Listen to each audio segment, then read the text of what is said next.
Dakong supak si Talisay City Mayor Samsam Gulyas sa nag-uong karon sa Talisay City Council nga proposed sketch ordinance.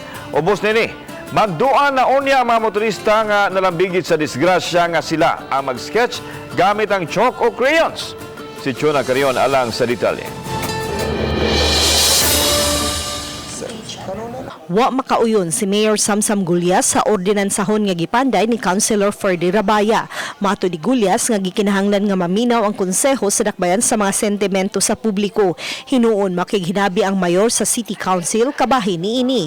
Iyang gidugang nga dili siguro ang ngayan nga hasulon pa ang nalambigit sa mga disgrasya nga sila mismo ang mubadlis og bagkuha og hulagway sa mga sakyanan nga nalambigit. I know man sad na ang City Council will be willing to listen to the voice of the people.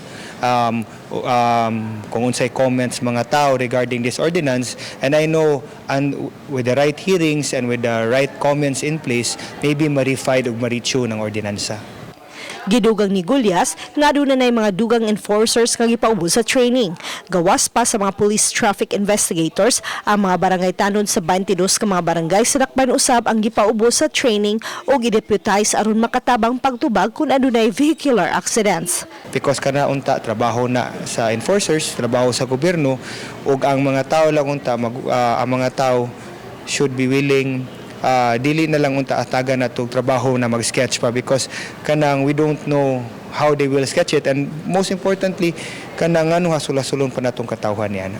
Uban ni Renante Quiñones, Chona Carion, Balitang Bisdak.